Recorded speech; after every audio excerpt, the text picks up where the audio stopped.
لذا ماہ مبارک رمضان جو اہل بیت طاہرین علیہم الصلاۃ والسلام کے احادیث کے مطابق سب مہینوں میں سب سے زیادہ بابرکت اور سب سے عظیم ترین مہینہ ہے، اور مغفرت کا اور اللہ تعالیٰ سے حوائج نصیب پانے کا اور آتش جہنم کے عذاب سے بچنے کا مہینہ ہے۔ یہ مومنین کے لیے ایک بہترین موقع ہے، اس لیے تاکہ ہمارے دلوں سے غفلت دور ہو جائے اور انشاءاللہ تبارک و تعالی اس مہینے کا قدر جانیں۔ بعض احادیث آپ کی خدمت میں پیش کرتے ہیں، ملاحظہ فرمائیے۔ یہ کتاب ہے الاصول الفروع من الکافی، جلد نمبر 4، چھاپ ہے دارالکتب الاسلامیہ۔ یہاں پر جو میرے عزیزو ملاحظہ فرمائیے، یہاں پر باب شہر رمضان صفحہ نمبر 65 میں باب فضل شہر رمضان، ماہ رمضان کی فضیلت۔ حضرت قرآن ناطق بحر حقائق امام صادق علیہ السلام نے فرمایا، ان عدت الشہور عند اللہ 12 شہرا فی کتاب اللہ یوم خلق السماوات والارض۔ یہ تو آیت قرآن ہے، سورہ براءت میں ہے کہ شہور کا، مہینوں کی تعداد جو ہے اللہ تعالیٰ کی کتاب میں 12 ہیں۔ اچھا، اب قرآن کریم کے ایک ہی آیت کے دو مختلف معنی ہو سکتے ہیں، بشرط یہ کہ دونوں معنی منصوص ہوں۔ اب یہ ایک الگ بحث ہے کہ شہور سے مراد ائمہ طاہرین علیہم السلام بھی ہیں، یعنی وہ شخص جو شہرۂ آفاق ہو، علم میں فضل میں وہ شہرۂ آفاق ہو۔ اللہ تعالیٰ کے نزدیک شہور یعنی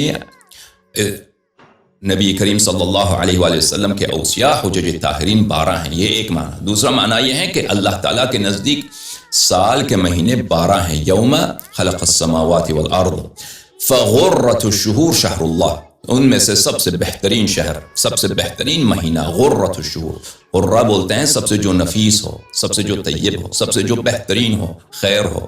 بہترین مہینہ سال میں کیا ہے؟ شہر اللہ عز ذکرہ، وہ مہینہ جو اللہ تعالیٰ کا مہینہ ہے، اللہ سے منسوب ہے، اللہ تعالیٰ کے اس میں کیونکہ خاص برکت، خاص مغفرت بالخصوص امت رسول اللہ صلی اللہ علیہ وآلہ وسلم کے لیے، اور اس ماہ میں نزول قرآن کریم ہے، اس لیے شہر اللہ، وہ اللہ تعالیٰ جس کا ذکر ہی عزیز ہے، جس کا ذکر ہی سبب عزت ہے، وہ شہر رمضان۔ وہ کون سا مہینہ ہے؟ شہر رمضان۔ اور روایات میں ہے یہ ہے کہ کبھی آپ رمضان کو بلا مہینہ نہ کہیں، ہمیشہ کہتے ہیں ماہ رمضان، شہر رمضان، صرف رمضان نہ کہیں، کیونکہ رمضان اللہ تعالیٰ کا اسم مبارک ہے۔ وقلب شہر رمضان لیلۃ القدر، اور ماہ مبارک رمضان کا جو دل ہے، سب سے اہم جو پیریڈ ہے وہ کون سا ہے؟ لیلۃ القدر۔ ونزل القرآن فی اول لیلۃ من شہر رمضان، قرآن کریم کا نزول شہر رمضان کے ابتدا میں ہوئی ہے، اور دوسری روایات میں ہے کہ شب قدر کو ہوئی ہے، اور بہت سارے روایات میں ہے کہ قرآن الکریم شہر رمضان الذی انزل فیہ القرآن، نزول قرآن کریم شہر رمضان میں اللہ تعالیٰ سے بیت المعمور جو چوتھے آسمان میں مسجد ہے، چوتھے آسمان میں، آسمان رابع میں ایک مسجد ہے، اس کا نام ہے بیت المعمور، اور وہی مسجد الاقصی ہے۔ مسجد اقصی جو ہے، سبحان الذي اسرا بعبده ليلا من المسجد الحرام الى المسجد الاقصى الذي باركنا حوله، کہ مسجد اقصی دور ترین مسجد، ہم بنی آدم جو زمین میں رہتے ہیں، ہمارے لیے سب سے دور ترین مسجد کون سی ہے؟ بیت المعمور، مسجد اقصی۔ یہ اچھا، ونزل القرآن فی اول لیلۃ من شہر رمضان، قرآن کریم کا نزول بیت المعمور میں ہوا ہے۔ بیت المعمور کون سا ہے؟ مسجد اقصی ہے، بیت المعمور چوتھے آسمان ہے۔ اچھا، وہاں پہ ہوا ہے، پھر اس کے بعد 23 سال کے عرصے میں رسول پاک صلی اللہ علیہ وآلہ وسلم میں تدریجاً نزول ہوا ہے۔ سمجھ میں آ رہی ہے نا بات؟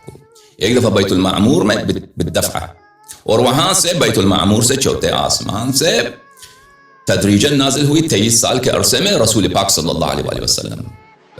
فاستقبل الشہر بالقرآن، حضرت قرآن ناطق بحر حقائق امام صادق علیہ السلام نے فرمایا کہ ماہ رمضان کی استقبال کرو، ماہ رمضان کے استقبال کرو کس طریقے سے؟ قرآن کریم کی تلاوت کے ساتھ، قرآن کریم کے ساتھ۔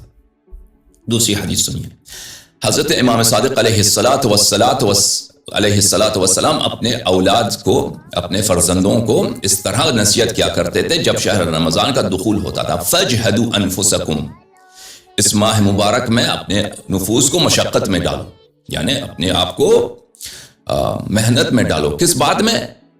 عبادت میں، عبادت خدا میں. یعنی انسان رات کو ایک مقدار نہ سوئے تو اس میں مشقت تو ہوتی ہے، سونے میں آرام ہے، لیکن انسان ایک مقدار رات کا کیا کرے؟ عبادت میں، تلاوت قرآن میں، نمازوں میں گزار دے.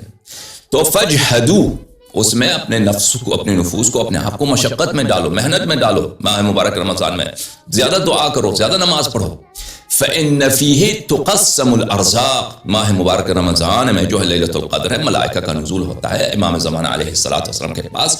وہ ایک سال کے لیے اس میں بہت ساری باتیں جو ہیں، بہت سارے امور جو ہیں جو عباد سے متعلق ہیں، جو علم اللہ، کتاب یمحو اللہ ما یشاء ویثبت وعنده الکتاب. خداوند متعال کے پاس بدا ہے. یہ بدا ایک بہت وسیع باب ہے، کبھی انشاءاللہ اس کے متعلق بات کریں گے آپ کے ساتھ. بدا میں بہت ساری یمحو اللہ ما یشاء ویثبت وعنده الکتاب.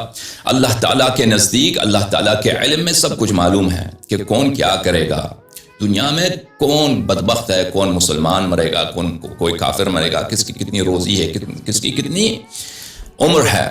تو ایک ہے لوح محو اثبات، اور ایک ہے کہ لوح محتوم. اللہ تعالیٰ کے انسان کے نیک اعمال کی وجہ سے انسان کا عمر بڑھتا ہے، روزی بڑھتا ہے، کم ہوتا ہے. تو خداوند متعال اس سال میں، آنے والے سال میں، کیونکہ ہمارے نزدیک، شیعوں کے نزدیک سال کی ابتدا کیا ہے؟ شہر رمضان ہے. سال کی ابتدا ماہ رمضان ہے. سال کی ابتدا محرم نہیں ہے، سال کی ابتدا ماہ رمضان ہے. اور ماہ رمضان کے شب قدر میں اللہ تعالی جو ہے وہ مقدرات جو ہیں، کس کے نصیب میں کیا ہے، کس نے حج پہ جانا ہے، کس نے روزی کمانا ہے، کس کو کتنی روزی ملنی ہے، کس کا موت آنا ہے، ان امور کو نازل کر دیتا ہے امام زمانہ علیہ السلام کے پاس. یعنی ان کا علم نازل کر دیتا ہے. یفرق فیہا کل امر حکیم، سورہ مبارکہ دخان کی لیلۃ القدر میں یفرق فیہا، یقدر فیہا کل امر حکیم، سب با حکمت. اللہ تعالیٰ کا سب کام با حکمت ہے. حکمت کے ساتھ جو کام ہے اللہ تعالیٰ وہ اس کا مقدرات کی تعین کر رہا ہے. تو اس ماہ مبارک میں مقدرات کی تعین ہوتی ہے، تقسیم ارزاق. وَتُكْتَبُ الْآجَالُ، اور کس کا موت آنا ہے ماہ مبارک رمضان میں. تو آپ اس میں دعا کے ذریعے اپنی مغفرت مانگ سکتے ہیں، وسعت الرزق، روزی مانگ سکتے ہیں، بلاؤں کی دوری مانگ سکتے ہیں اس ماہ مبارک رمضان میں. وَفِيهِ يُكْتَبُ وَفْدُ اللَّهِ الَّذِينَ يَفْدُونَ إِلَيْهِ، اور اس ماہ مبارک میں جن لوگوں کو یہ سعادت ملے گا جو حج پہ جائیں گے، ان کا بھی مقدر لکھا جائے گا کہ اس سال کن کن لوگوں کو حج جانے کی توفیق ملے گی. وَفِيهِ لَيْلَةٌ الْعَمَلُ فِيهَا خَيْرٌ مِّنَ الْعَمَلِ فِي أَلْفِ شَهْرٍ، اور اس ماہ مبارک میں ایک رات ایسی رات ہے شب قدر کہ اس میں عمل جو ہے کیا ہے، اس میں نیک عمل 1000 مہینوں کے برابر ہے، 1000 مہینوں کے برابر ہے. تو اس لیے اس ماہ کو غنیمت جانو اور اس کو جہاد سے جانا نہ دو. حضرت قرآن ناطق حضرت امام صادق علیہ السلام نے فرمایا من لم یغفر له فی شہر رمضان لم یغفر له الى قابل الا ان یشهد عرفہ. ماہ رمضان میں اگر کسی کو توبہ کرنے کی توفیق نہ ملے اور وہ خداوند متعال سے مغفرت حاصل نہ کر سکے تو پھر اگلے سال کے باقی مہینوں میں اس کو کیا مغفرت ملنے کی امید ہے؟ جب اس مہینے میں اتنی مغفرت ملتی ہے، خود اللہ کی جانب سے بخشش ہوتی ہے، جہنم کی آگ سے، جہنم کے عذاب سے انسان کو رہائی ملتی ہے. تو اگر کوئی بدبخت ہو ایسا کہ اس مہینے میں یہ مہینہ ہاتھ سے جانے دے، مغفرت حاصل نہ کرے، تو پھر سال کے باقی مہینے میں اس کو ملے. مگر یہ کہ یوم عرفہ میں بہت فضیلت ہے. اگر ہاتھ سے جائے ماہ مبارک تو یوم عرفہ میں استغفار کرو، وہاں پہ بھی مغفرت بہت زیادہ ہے. لیکن جو مقدرات اس سال کے شروع میں تعین ہوتی ہیں تو اس میں بھی بدا ہوتا ہے، یعنی اس کو بھی انسان دعا کے ذریعے اور صدقات کے ذریعے اور اعمال خیر کے ذریعے چینج کر سکتا ہے.